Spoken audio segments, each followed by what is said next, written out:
ಇವತ್ತು ನನ್ನ ಮುಂದೆ ನಥಿಂಗ್ ಅವರು ಹೊಸದಾಗಿ ಲಾಂಚ್ ಮಾಡಿದಂಥ nothing phone 4A pro smart phone ಇದೆ. ಈ ಫೋನ್ನ ನಥಿಂಗ್ ಅವರು 40,000 ರೂಪಾಯಿಗೆ ಲಾಂಚ್ ಮಾಡಿದ್ದಾರೆ. ಅದ್ರ ಮೇಲೆ 5,000 ರೂಪಾಯಿ ಬ್ಯಾಂಕ್ ಡಿಸ್ಕೌಂಟನ್ನು ಸೇರಿಸಿ ಎಫೆಕ್ಟಿವ್ ಆಗಿ ಈ ಸ್ಮಾರ್ಟ್ ಫೋನ್ನ 35,000 ರೂಪಾಯಿಗೆ ಪರ್ಚೇಸ್ ಮಾಡ್ಬೋದು.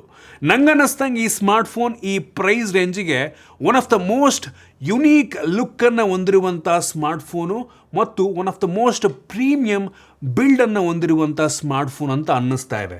ನಾನಿವತ್ತು ಈ ಸ್ಮಾರ್ಟ್ ಫೋನ್ನ ಅನ್ಬಾಕ್ಸ್ ಮಾಡ್ತೀನಿ, ಯೂಸ್ ಮಾಡಿ ನನ್ನ ಎಕ್ಸ್ಪೀರಿಯನ್ಸ್ ನಿಮ್ಮ ಹತ್ರ ಶೇರ್ ಮಾಡ್ತೀನಿ. ಏನು ಚೆನ್ನಾಗಿದೆ, ಏನು ಚೆನ್ನಾಗಿಲ್ಲ, ಕಂಪ್ಲೀಟ್ ಮಾಹಿತಿನ ತಿಳಿಸ್ಕೊಡ್ತೀನಿ. ಹಾಯ್, ನಾನು Sandeep from tech in Kannada. ಈ ವಿಡಿಯೋ ಶುರು ಮಾಡೋದಕ್ಕಿಂತ ಮುಂಚೆ ನೀವೇನು ನಮ್ಮ tech in Kannada YouTube channel subscribe ಮಾಡ್ಕೊಂಡಿಲ್ಲ ಅಂದರೆ ಈಗಲೇ ಸಬ್ಸ್ಕ್ರೈಬ್ ಮಾಡ್ಕೊಳ್ಳಿ ಮತ್ತು ಬೆಲ್ ಐಕಾನ್ ಕೂಡ ಕ್ಲಿಕ್ ಮಾಡ್ಬೋದು. ಓಕೆ, ಫಸ್ಟ್ ಈ ಸ್ಮಾರ್ಟ್ ಫೋನ್ನ ಅನ್ಬಾಕ್ಸ್ ಮಾಡೋಣ. ಈ ಫೋನ್ನ ಬಾಕ್ಸ್ ಓಪನ್ ಮಾಡಿದ ತಕ್ಷಣ ಇದ್ರೊಳಗಡೆ ಇನ್ನೊಂದು ಬಾಕ್ಸ್ ಇದೆ. ಆ ಬಾಕ್ಸ್ ಒಳಗಡೆ ವೆಲ್ಕಮ್ ಟು ನಥಿಂಗ್ ಅಂತೇನೋ ಬರೆದವ್ರೆ ಕಥೆಯನ್ನು. ಇದರಲ್ಲಿ ನಮಗೊಂದು ಯೂಸರ್ ಮ್ಯಾನ್ಯುಯಲ್ಲು, ಕ್ವಿಕ್ ಸ್ಟಾರ್ಟ್ ಗೈಡ್ ಮತ್ತು ವಾರಂಟಿ ಕಾರ್ಡು, ಒಂದು ಟ್ರಾನ್ಸ್ಪರೆಂಟ್ ಬ್ಯಾಕ್ ಕವರ್ ನಮಗೆ ಸಿಗ್ತಾ ಇದೆ. ಆಮೇಲೆ USB ಟೈಪ್ ಸಿ ಚಾರ್ಜಿಂಗ್ ಕೇಬಲ್ನ ಕೊಟ್ಟಿದ್ದಾರೆ. ಆಮೇಲೆ ಒಂದು ಟ್ರಾನ್ಸ್ಪರೆಂಟ್ ಸಿಮ್ ಎಜೆಕ್ಷನ್ ಪಿನ್ ಕೊಟ್ಟಿದ್ದಾರೆ. ಸೊ ಇದಿಷ್ಟು ಎಕ್ಸಸರೀಸ್ ಸಿಗ್ತಾ ಇರೋದು, ಬೇರೆ ಏನೂ ಸಹ ಇಲ್ಲ. ಚಾರ್ಜರ್ ಈ ಬಾಕ್ಸ್ ಒಳಗೆ ಸಿಗೋದಿಲ್ಲ. ಇನ್ನು ಡೈರೆಕ್ಟಾಗಿ ಈ ಸ್ಮಾರ್ಟ್ ಫೋನ್ ನೋಡ್ರಪ್ಪ, ಕ್ರೇಜಿ ಗುರು. ಪರ್ಸ್ನಲಿ ನನಗೆ ಈ ಫೋನ್ನ ಲುಕ್ ತುಂಬ ಯುನೀಕ್ ಅಂತ ಅನ್ನಿಸ್ತು. ತುಂಬ ಜನಕ್ಕೆ ಇಷ್ಟ ಆಗದೆ ಇರ್ಬೋದು, ಬಟ್ ನನಗಂತೂ ಸಖತ್ ಯುನೀಕ್ ಆಗಿದೆ. ರೋಡಲ್ಲಿ ನಡ್ಕೊಂಡು ಹೋಗ್ತಾ ಇದ್ರೆ 100% ಒಂದು 4 ಜನ ತಿರುಗಿ ನೋಡೋದಂತೂ ಗ್ಯಾರಂಟಿ. ಏನು ಗುರು ಈ ಥರ ಇದೆ ವಿಚಿತ್ರವಾಗಿ ಫೋನ್ ಲುಕ್ಕು ಅಂತ ನನಗೆ ಪರ್ಸ್ನಲಿ ಇಂಪ್ರೆಸ್ ಮಾಡ್ತು. ಈ ವರ್ಷ ಇನ್ನೊಂದು ಯುನೀಕ್ ವಿಷಯ ನಂಗೆ ಅನಿಸಿದ್ದು, ಸೇಮ್ ಐಫೋನ್ ರೀತಿ ಯೂನಿಬಾಡಿ ಡಿಸೈನ್ನ ಮಾಡಿದರೆ ಆಯಿತಾ, ಹಿಂದ್ಗಡೆ ಮತ್ತು ಫ್ರೇಮ್ ಎರಡು ಕೂಡ ಅಲ್ಯೂಮಿನಿಯಮ್ ಆಯಿತಾ. ಕ್ರೇಜಿ ಬಿಲ್ಡ್ ಮಾತ್ರ ಸಖತ್ತಾಗಿದೆ. ಹೆವಿ ಪ್ರೀಮಿಯಮ್ ಅನಿಸುತ್ತೆ ಕೈಲಿ ಇಟ್ಕೊಂಡ್ರೆ. ಫ್ರಂಟಲ್ಲಿ ನಮಗೆ ಒಂದು ಸಣ್ಣ ಪಂಚೋಲ್ ಕ್ಯಾಮ್ರಾ ಇದೆ, ಯೂನಿಫಾರ್ಮ್ ಬೆಸಲ್ಸು ಆಲ್ರೆಡಿ ಅವರೇ ಸ್ಕ್ರೀನ್ ಗಾರ್ಡನ್ನು ಹಾಕಿದರೆ ಒಳ್ಳೆಯದು, ಫ್ರಂಟಿನ ಚೆನ್ನಾಗಿ ಕಾಣುತ್ತೆ. ಬಟ್ ಮೋಸ್ಟ್ ಇಂಟ್ರೆಸ್ಟಿಂಗ್ ಪಾರ್ಟ್ ಹಿಂದ್ಗಡೆ ಇರೋದು.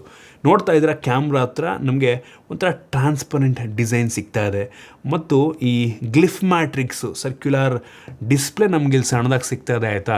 ಸೊ ಇದರಲ್ಲಿ ಮಲ್ಟಿಪಲ್ LED ಲೈಟ್ಗಳಿದೆ ಆಯಿತಾ. 137 ಮಿನಿ LED ಮಾಡಿ ಒಂದು ಸಣ್ಣ ಡಿಸ್ಪ್ಲೇ ರೀತಿ ಕೆಲಸವನ್ನು ಮಾಡುತ್ತೆ. ಸೊ ನೀವು ಕ್ಯಾಮ್ರಾ ಓಪನ್ ಮಾಡಿದ್ರೆ ಹಿಂದ್ಗಡೆ ಆ್ಯಕ್ಚುಲಿ ಲೈಟಾಗಿ ಒಂಥರ ಬ್ಲರಿ ಇರುತ್ತೆ, ಬಟ್ ಸ್ಟಿಲ್ ನಿಮ್ದೇನೋ ರಿಫ್ಲೆಕ್ಷನ್ಸ್ ಥರ ಈ ಗ್ಲಿಫ್ ಮ್ಯಾಟ್ರಿಕ್ಸಲ್ಲಿ ಕಾಣುತ್ತೆ ಆಯಿತಾ. ಅದೇನೋ ನಂಗೆ ಅನ್ನಿಸ್ತಂಗೆ ಅಷ್ಟು ಯೂಸ್ ಆಗಲ್ಲ, ಬಟ್ ಏನೋ ಯುನೀಕಾಗಿ ಕೊಟ್ಟಿದ್ದಾರೆ. ಇದೊಂದು ರೀತಿ ನೋಟಿಫಿಕೇಷನ್ LED ರೀತಿಯಲ್ಲೂ ಕೂಡ ಕೆಲಸವನ್ನು ಮಾಡುತ್ತೆ. ನೀವು ವಾಲ್ಯೂಮ್ ಅಪ್ ಡೌನ್ ಮಾಡಿದ್ರೆ ಈ ಗ್ಲಿಫ್ ಮ್ಯಾಟ್ರಿಕ್ಸಲ್ಲೇ ತೋರಿಸುತ್ತೆ ನೋಟಿಫಿಕೇಷನ್. ಡಿಫ್ರೆಂಟ್ ಗ್ಲಿಫ್ ಎಮೋಜಿಗಳೆಲ್ಲ ಬರ್ತಾವೆ ಆಯಿತಾ, ಅದನ್ನೆಲ್ಲ ಹಾಕೊಬೋದು ನೀವು ಬೇಕು ಅಂತ. ಅಂದರೆ ಒಂಥರ ಗಿಮಿಕಿ ಅನ್ಸುತ್ತೆ ನಂಗೆ ಅನ್ನಿಸ್ತಂಗೆ. ಇದಕ್ಕೋಸ್ಕರ ನೀವು ಫೋನ್ ತಗೊಳ್ಳಿ ಅಂತ 100% ಅನ್ನಲ್ಲ. ಒಟ್ಟಿನಲ್ಲಿ ಲುಕ್ ಒಂದು ತುಂಬ ಡಿಫ್ರೆಂಟ್ ಆಗಿದೆ ಗುರು. ಪ್ರೀಮಿಯಂ ಫೋನ್ ಅನಿಸುತ್ತೆ ಆಯಿತಾ. 35,000 ರೂಪಾಯಿಗೆ ನಂಗೆ ಅನ್ನಿಸ್ತಂಗೆ one of the best look, premium build ಅಂತ ನನಗನ್ಸಿದ್ದು. ನನಗೆ ಪರ್ಸನಲಿ ತುಂಬ ಇಂಪ್ರೆಸ್ ಮಾಡ್ತು. ಈ ಫೋನ್ 210 ಗ್ರಾಮ್ ವೆಯ್ಟ್ ಇದೆ ಮತ್ತು 7.9 mm ಥಿಕ್ನೆಸ್ಸನ್ನು ಹೊಂದಿರುವಂಥ ಸ್ಮಾರ್ಟ್ ಫೋನು. ಫ್ರಂಟಲ್ಲಿ ಗೊರಿಲ್ಲಾ ಗ್ಲಾಸ್ 7i ಪ್ರೊಡಕ್ಷನ್ ಸಿಗ್ತಾ ಇದೆ ಆಯಿತಾ. ಮತ್ತು ಹಿಂದ್ಗಡೆ ಅಲ್ಯೂಮಿನಿಯಂ ಬಾಡಿ ಆಯಿತಾ ಇದು. ಸೊ ಏರ್ಕ್ರಾಫ್ಟ್ ಗ್ರೇಡ್ ಅಲ್ಯೂಮಿನಿಯಮನ್ನು ಏನೋ ಯೂಸ್ ಮಾಡಿದಾರಂತೆ. ಸೊ ಅಲ್ಯೂಮಿನಿಯಂ ಆಗಿರೋದ್ರಿಂದ ತುಂಬ ಈಸಿಯಾಗಿ ಸ್ಕ್ರ್ಯಾಚ್ ಆಗ್ಬೋದು. ಟೇಬಲ್ ಮೇಲೆ ಕಲ್ಲೆಲ್ಲ ಇತ್ತು, ಧೂಳೆಲ್ಲ ಇತ್ತು ಅಂದರೆ ಹಿಂಗೆ ಅಂದುಬಿಟ್ರೆ ಸ್ಕ್ರ್ಯಾಚ್ ಆಗೋ ಸಾಧ್ಯತೆ ಇರುತ್ತೆ. ಸೊ ಬ್ಯಾಕ್ ಕವರ್ ಹಾಕೊಂಡ್ರೆ ತುಂಬ ಒಳ್ಳೆಯದು. ಒಟ್ಟಿನಲ್ಲಿ without back cover in and feel ಸಕ್ಕತ್ತಾಗಿದೆ, ಪ್ರೀಮಿಯಂ ಫೀಲ್ನ ಕೊಡುತ್ತೆ ಆಯಿತಾ. ಮತ್ತು ಹಿಂದ್ಗಡೆ ನಮಗೆ 3 ಕ್ಯಾಮ್ರಾ ಸಿಗ್ತಾ ಇದೆ, ಜೊತೆಗೆ ಒಂದು LED ರೆಕಾರ್ಡಿಂಗ್ ಇಂಡಿಕೇಟರ್ ಇದೆ. ಸೊ ವಿಡಿಯೋ ರೆಕಾರ್ಡ್ ಮಾಡಬೇಕಾದ್ರೆ ಕ್ಯಾಮ್ರಾಗಳಲ್ಲಿ ರೆಡ್ ಇಂಡಿಕೇಟರ್ ಬರುತ್ತಲ್ವ, ಸೊ ಅದನ್ನು ಇದರಲ್ಲೂ ಕೂಡ ಕೊಟ್ಟಿದ್ದಾರೆ. ಮತ್ತು ಎಸೆನ್ಷಿಯಲ್ ಕೀ ಸಹ ನಮಗೆ ಸಿಗ್ತಾ ಇದೆ, ಡೆಡಿಕೇಟೆಡ್ AI ಬಟನ್ ಅಂತ ಅನ್ಬೋದು. ಈ ಫೋನಲ್ಲಿ USB ಟೈಪ್ ಸಿ ಪೋರ್ಟ್ ಇದೆ, ಯಾವುದೇ ಹೆಡ್ಫೋನ್ ಜಾಕ್ ಇಲ್ಲ ಮತ್ತು ಡೆಡಿಕೇಟೆಡ್ SD ಕಾರ್ಡ್ ಸ್ಲಾಟ್ ಇಲ್ಲ. 2 ಸಿಮ್ಮನ್ನು ಹಾಕ್ಬೋದು ಅಷ್ಟೇ. ಮತ್ತು IP65 ಡಸ್ಟ್ ಮತ್ತು ಸ್ಪ್ಲಾಶ್ ರೆಸಿಸ್ಟೆಂಟ್ ರೇಟಿಂಗ್ ನಮಗೆ ಸಿಗ್ತಾ ಇದೆ. ಓವರಾಲ್ ಲುಕ್ ಹೇಳಿದ್ನಲ್ಲ, ಹೆವಿ ಇಂಪ್ರೆಸ್ ಮಾಡ್ತು. ಮತ್ತು ಬಿಲ್ಡ್ ಕ್ವಾಲಿಟಿ ಕೂಡ ಈ ಪ್ರೈಸ್ ರೇಂಜಿಗೆ 35,000ಕ್ಕೆ ಮೋಸ್ಟ್ ಆಫ್ ದ ಬ್ರ್ಯಾಂಡ್ಗಳು ಈ ರೀತಿ ಯೂನಿಬಾಡಿ ಡಿಸೈನ್ನ ಕೊಡೋದಿಲ್ಲ. ಇವ್ರು ಕೊಟ್ಟಿದ್ದಾರೆ, ನನಗಂತೂ ಸಖತ್ ಇಂಪ್ರೆಸ್ ಮಾಡ್ತು. ಇನ್ನು ಈ ಫೋನ್ನ ಡಿಸ್ಪ್ಲೇ ಬಗ್ಗೆ ಮಾತನಾಡಬೇಕು ಅಂದರೆ 6.83 ಇಂಚಿಂದು 1.5K ರೆಸೊಲ್ಯೂಷನ್ದು LTPS ಫ್ಲೆಕ್ಸಿಬಲ್ ಅಮೋಲೆಡ್ ಡಿಸ್ಪ್ಲೇ ಇದೆ. 144 ಹರ್ಟ್ಸಿಂದು ಅಡಾಪ್ಟಿವ್ ರಿಫ್ರೆಶ್ ರೇಟ್ ನಮಗೆ ಸಿಗ್ತಾ ಇದೆ. ಹೆವಿ ಬ್ರೈಟ್ ಆಗಿದೆ ಡಿಸ್ಪ್ಲೇ, 5,000 ನಿಟ್ಸಿಂದು ಪೀಕ್ ಬ್ರೈಟ್ನೆಸ್ಸು. ಇದರಲ್ಲಿ ಟಚ್ ಸ್ಯಾಂಪ್ಲಿಂಗ್ ರೇಟ್ ಕೂಡ ತುಂಬ ಜಾಸ್ತಿ ಇದೆ, ಗೇಮರ್ಸ್ಗಳಿಗೆ ಯೂಸ್ ಆಗುತ್ತೆ. ಡಿಸ್ಪ್ಲೇ ಈ ಪ್ರೈಸ್ ರೇಂಜಿಗೆ ಇಷ್ಟ ಆಯ್ತು ನನಗೆ. ಇನ್ನು ಸ್ಟೋರೇಜ್ ವೇರಿಯಂಟಿಗೆ ಬಂತು ಅಂದರೆ 3 ವೇರಿಯಂಟಲ್ಲಿ ಲಾಂಚ್ ಆಗ್ತಾ ಇದೆ. ಅಪ್ ಟು 12 GB ತನಕ ರ್ಯಾಮು ಮತ್ತು 256 GB ತನಕ ಸ್ಟೋರೇಜ್ ವೇರಿಯಂಟ್ ಅವೈಲಬಲ್ ಇದೆ. ಇದರಲ್ಲಿ ನಮಗೆ LPDDR5X ರ್ಯಾಮನ್ನು ಕೊಟ್ಟಿದ್ದಾರೆ, ಒಳ್ಳೆಯದು. UFS 3.1 ಸ್ಟೋರೇಜ್ ಇದೆ, 4.1 ಕೊಟ್ಟಿದ್ರೆ ಇನ್ನೂ ಚೆನ್ನಾಗಿರ್ತಾ ಇತ್ತು. ಇನ್ನು ಪರ್ಫಾರ್ಮೆನ್ಸಿಗೆ ಬಂತು ಅಂದರೆ ಹೆವಿ ಪವರ್ಫುಲ್ ಆಗಿರುವಂಥ ಸ್ನ್ಯಾಪ್ಡ್ರ್ಯಾಗನ್ 7 Gen 4 ಪ್ರೊಸೆಸರ್ ಇದೆ. 4 ನ್ಯಾನೋಮೀಟರ್ ಟೆಕ್ನಾಲಜಿಯೊಂದಿಗೆ ಬಿಲ್ಡ್ ಆಗಿರುವಂಥ ಪ್ರೊಸೆಸರ್. ಈ ಪ್ರೈಸ್ ರೇಂಜಿಗೆ ಇದೇ ಪವರ್ಫುಲ್ ಪ್ರೊಸೆಸರ್ ಅಂತ ಅನ್ನೋದಿಲ್ಲ, ಇದಕ್ಕಿಂತ ಪವರ್ಫುಲ್ ಆಗಿರುವಂಥದ್ದು ಸಿಗುತ್ತೆ. ನಾವು ಅಂಥದ್ದು ಬೆಂಚ್ ಮಾರ್ಕನ್ನು ಚೆಕ್ ಮಾಡ್ದಂಗೆ ಸುಮಾರು 14,24,000 ರೇಟಿಂಗನ್ನು ಕೊಡ್ತಾ ಇದೆ. ಸೊ ಒಂದು ಒಳ್ಳೆ ರೇಟಿಂಗ್ಗೆ ಆಲ್ಮೋಸ್ಟ್ ಯಾವ ಗೇಮನ್ನ ಯಾವ ಅಪ್ಲಿಕೇಶನ್ ಬೇಕಾದ್ರೂ ತುಂಬ ಸ್ಮೂತಾಗಿ ರನ್ ಮಾಡ್ಬೋದು. ನಾವು ಬೆಂಚ್ ಮಾರ್ಕ್ ಮಾಡೋ ಟೈಮಲ್ಲಿ ಬ್ಯಾಟ್ರಿ ಡ್ರೈನ್ ಮತ್ತು ಟೆಂಪ್ರೇಚರ್ ವೇರಿಯೇಷನ್ನ ಚೆಕ್ ಮಾಡಿದ್ವು. ಬ್ಯಾಟ್ರಿ ಡ್ರೈನ್ ನಾರ್ಮಲ್ ಆಗಿತ್ತು, ಒಂದು 4-5% ಬ್ಯಾಟ್ರಿ ಡ್ರೈನ್ ಆಯಿತು ಅಷ್ಟೇ. ಟೆಂಪ್ರೇಚರ್ ವೇರಿಯೇಷನ್ ಮ್ಯಾಕ್ಸಿಮಮ್ ಬರೀ 42 ಡಿಗ್ರಿ ಸೆಲ್ಸಿಯಸ್ಸಿಗೆ ಮಾತ್ರ ಹೋಗಿದ್ದು. ಆಬ್ವಿಯಸ್ಲಿ ತುಂಬ ಪವರ್ಫುಲ್ ಆಗಿರುವಂಥ ಪ್ರೋಸೆಸರ್ ಅಲ್ಲ, ಫ್ಲ್ಯಾಗ್ಶಿಪ್ ಪ್ರೋಸೆಸರ್ ಅಲ್ಲ, ಇದೊಂಥರ ಹೈಯರ್ ಮಿಡ್ ಎಂಡ್ ಪ್ರೋಸೆಸರ್ ಆಯಿತಾ.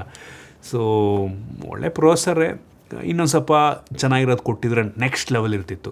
ಈ ಫೋನಲ್ಲಿ ಉಳಿದಿದ್ದೆಲ್ಲ ಆಲ್ಮೋಸ್ಟ್ ಚೆನ್ನಾಗಿದೆ. ಈ ಪರ್ಫಾರ್ಮೆನ್ಸ್ ಒಂಚೂರು ಜಾಸ್ತಿ ಕೊಟ್ಟುಬಿಟ್ಟಿದ್ರೆ ನೆಕ್ಸ್ಟ್ ಲೆವೆಲ್ ಸ್ಮಾರ್ಟ್ಫೋನ್ ಆಗ್ತಿತ್ತು ನಂಗೆ ಅನ್ನಿಸ್ದಂಗೆ. ಮತ್ತು ಗೀಕ್ಬೆಂಚ್ ಸ್ಕೋರ್ನ ಕೂಡ ನಾನು ನಿಮಗೆ ತೋರಿಸ್ತಾ ಇದ್ದೀನಿ. ಬಟ್ ಇದರಲ್ಲಿ ಅಂಥ ಹೆವಿ ಪವರ್ಫುಲ್ ಆಗಿರುವಂಥ ಪ್ರೊಸೆಸರ್ ಇಲ್ಲ ಅಂದರೂ ಕೂಡ ಎಷ್ಟು ಸ್ಮೂತಾಗಿ ಕೆಲಸ ಮಾಡುತ್ತೆ ಅಂದರೆ, ಹೌದು ಅಲ್ಲಿ ಇಲ್ಲಿ ಕೆಲವೊಂದು ಬಗ್ಸ್ಗಳಿದೆ, ಬಗ್ಗಿ OS ಇದೆ, ಅದನ್ನು ಮೋಸ್ಟ್ಲಿ ಫ್ಯೂಚರಲ್ಲಿ ಫಿಕ್ಸ್ ಮಾಡ್ಬೋದೇನೋ, ಬಟ್ ಸ್ಟಿಲ್ ಹೆವಿ ಸ್ಮೂತ್ ಎಕ್ಸ್ಪೀರಿಯನ್ಸನ್ನು ಕೊಡುತ್ತೆ.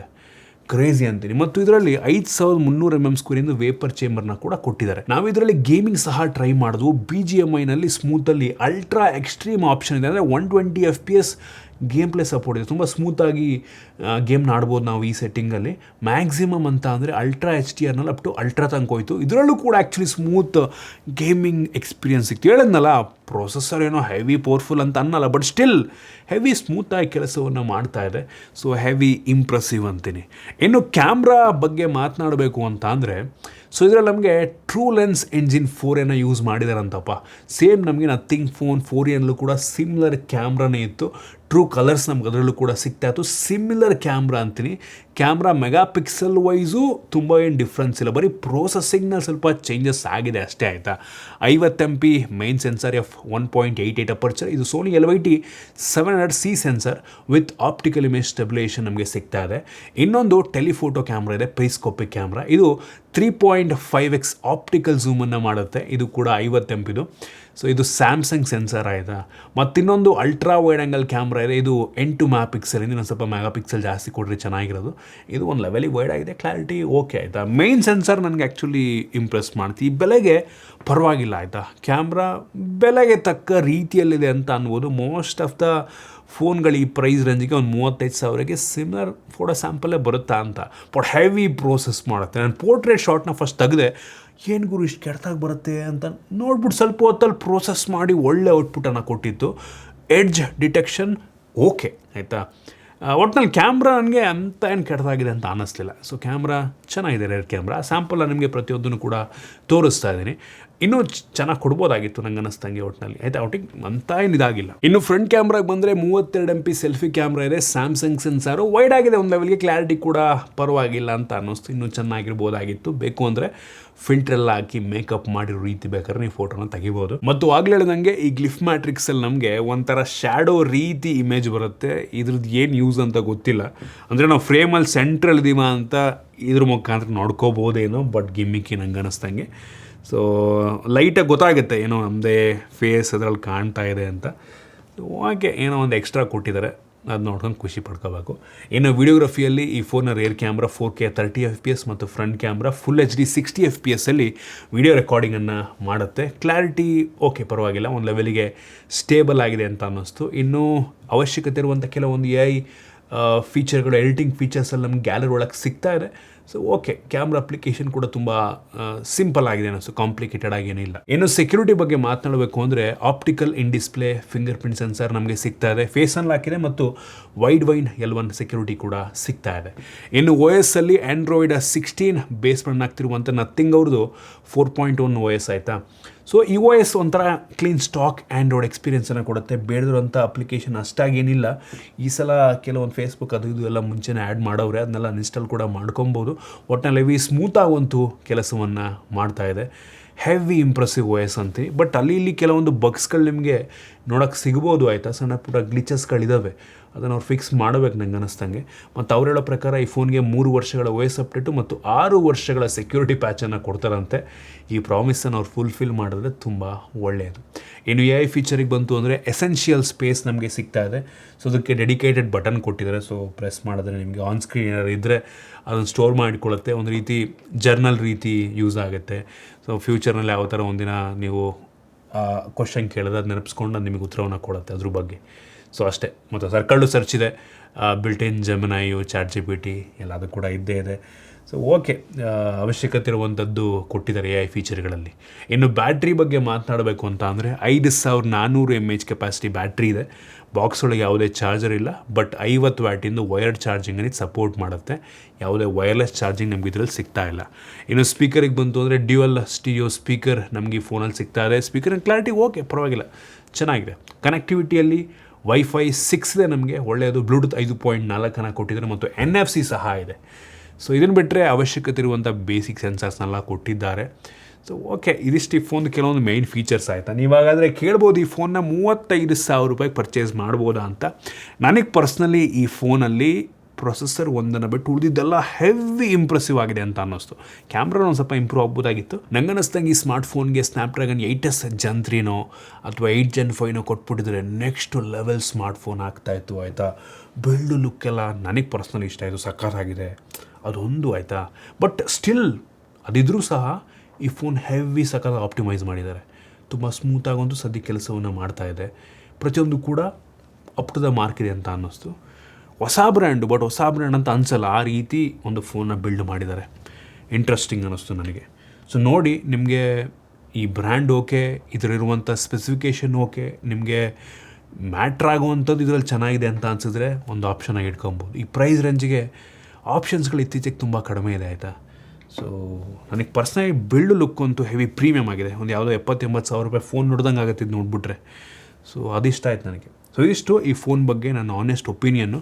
ನಿಮ್ಗೆ ಇದ್ರ ಬಗ್ಗೆ ಏನು ಅನ್ನಿಸ್ತು ಕಾಮೆಂಟ್ ಮಾಡಿ. ಇಷ್ಟ ಆಗಿದ್ರೆ ಲೈಕ್ ಮಾಡಿ, ಶೇರ್ ಮಾಡಿ. ಇದೇ ರೀತಿ ನಮ್ಮ ಬೇರೆ ಬೇರೆ ವೀಡಿಯೋಗಳಿಗೆ ನಮ್ಮ tech in Kannada YouTube subscribe ಮಾಡ್ಕೊಂಡಿಲ್ಲ ಅಂದರೆ ಈಗಲೇ ಸಬ್ಸ್ಕ್ರೈಬ್ ಮಾಡ್ಕೊಳ್ಳಿ ಮತ್ತು ಬೆಲ್ ಐಕಾನ್ ಕೂಡ ಕ್ಲಿಕ್ ಮಾಡ್ಬೋದು. ಸಿಗೋಣ ಮತ್ತೆ ಮುಂದಿನ ವೀಡಿಯೋದಲ್ಲಿ.